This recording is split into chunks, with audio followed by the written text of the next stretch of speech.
What's up, YouTube? It's Richard Milliken again for week 11. Week 10 was a success for me again. I've had a winning record every week since I started this. I was 11-4 last week. I'm 58-24 for the season so far. So anyways, today's Friday, so I didn't record for Thursday's game. My bad. But I am being honest. I was going for the Panthers, thinking they were smart with the running game with Jonathan Stewart and DeAngelo Williams, but of course the offensive coordinator liked to pass more on first down and basically force Jake Delhomme to make turnovers because he keeps thinking Jake Delhomme's like that same quarterback he was a few years back for some reason, which he's not. And Ricky Williams, love Ricky Williams. I'm glad at 32 years old he's able to prove everybody that he still can be one of the top backs in the NFL.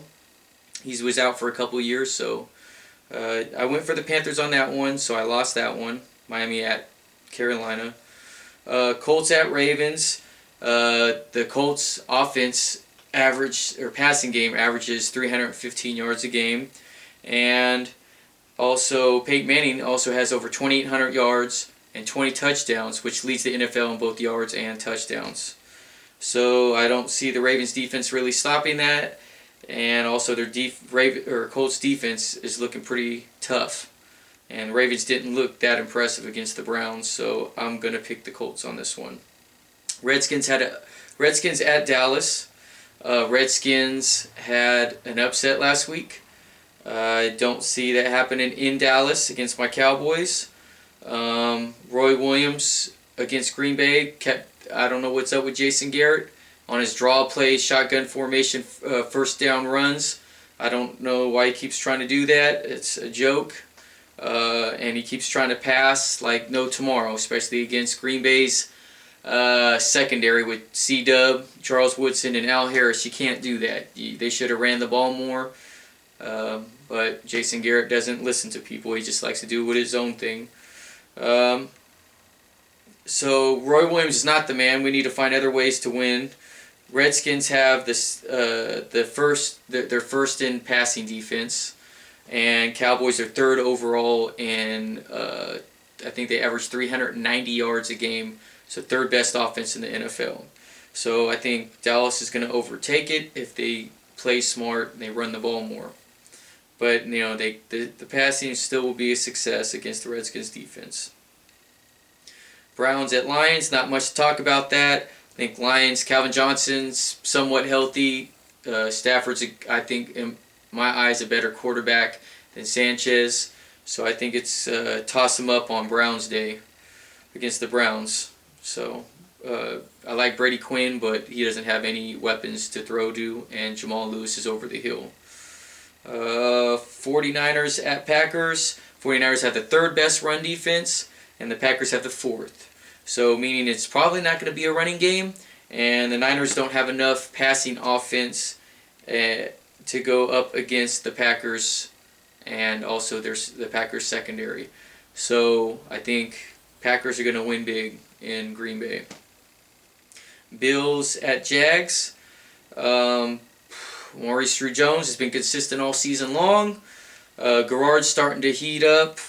Bills don't really have anything going good for them except for their safety rookie out of Oregon, Jarius Byrd, which has 8 interceptions and leads the NFL. So I'm going to go. It's in Jacksonville. They're actually starting to heat up right now. So I'm going to go Jags on this one. Let's see. Steelers at Chiefs. Well, Chiefs don't look like they're doing much. They just let go of Larry Johnson. I think they're going to be playing Jamal Charles. Running back a few years back, a rookie out of Texas.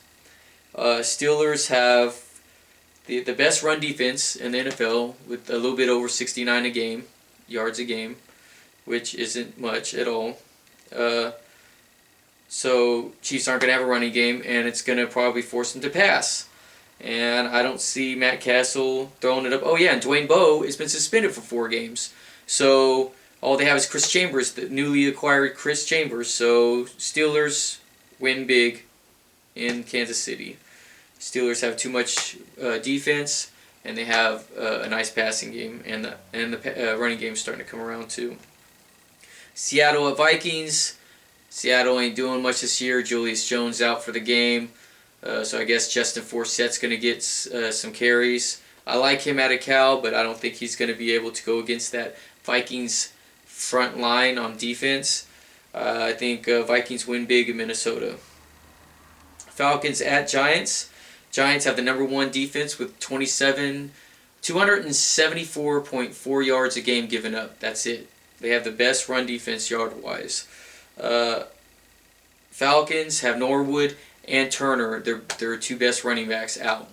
So that's going to force Matt Ryan to either hand off to their backup fullback, basically, or their fullback, and then or try to toss it up to Gonzalez or Roddy White, which I don't see that happening against the Giants defense. It's in New York. I think New York's going to win it big. Saints at Bucks. Saints and Colts both are undefeated. They both have 9-game winning streak. At least this season they do. And just talking about this year. And Saints have the #1 offense with 426.1 yards a game. Bucks, they're trying to figure out, is it Freeman? Is it Johnson?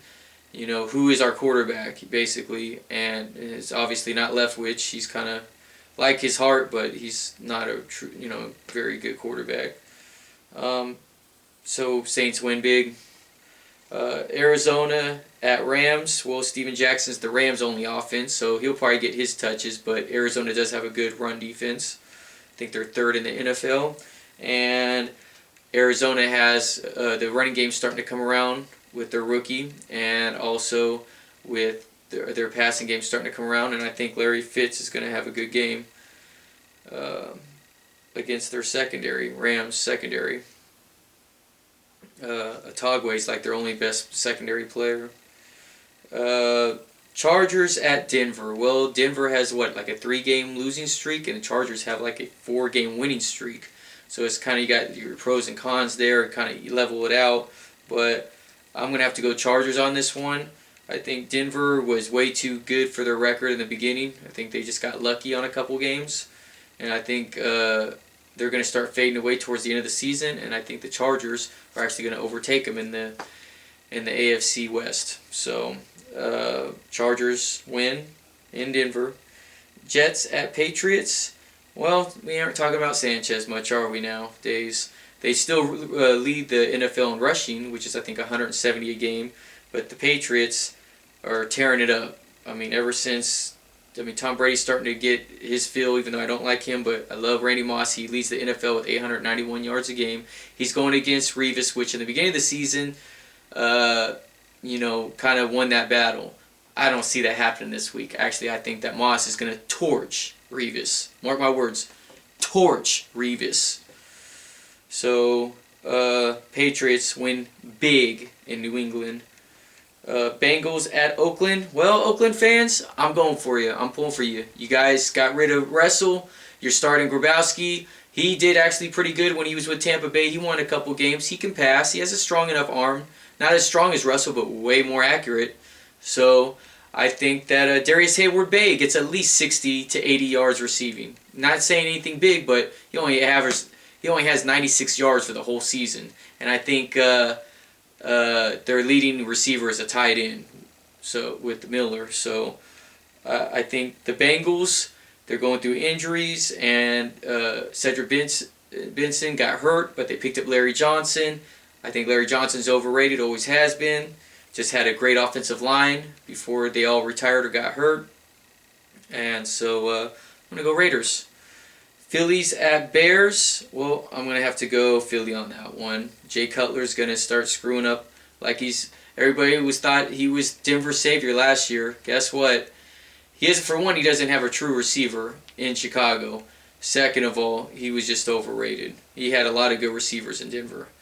So Philly's going to win big in Chicago. McCoy, their rookie running back that's taken Westbrook's spot because of all his concussions, I think is going to have a great game against the Bears defense. And Titans at Houston. Well, I guess it's battle of the running backs, huh? Steve Slayton, which has had some trouble holding the ball and not fumbling, but they've been working the past week and a half on that. So I believe Steve Slayton has a good game. And Chris Johnson, which I think I'm pulling for him to have over 2,000 yards this year, he will have a good game. So it's going to be battle of the running backs in that game. Tennessee has a nice little run defense, but Houston doesn't. And I just think that Tennessee, ever since Haynesworth left, that was their key player. And they're falling now, aren't they? So that's my picks. Hope you guys have a good weekend and give me some feedback, and I'll see you next weekend. Later.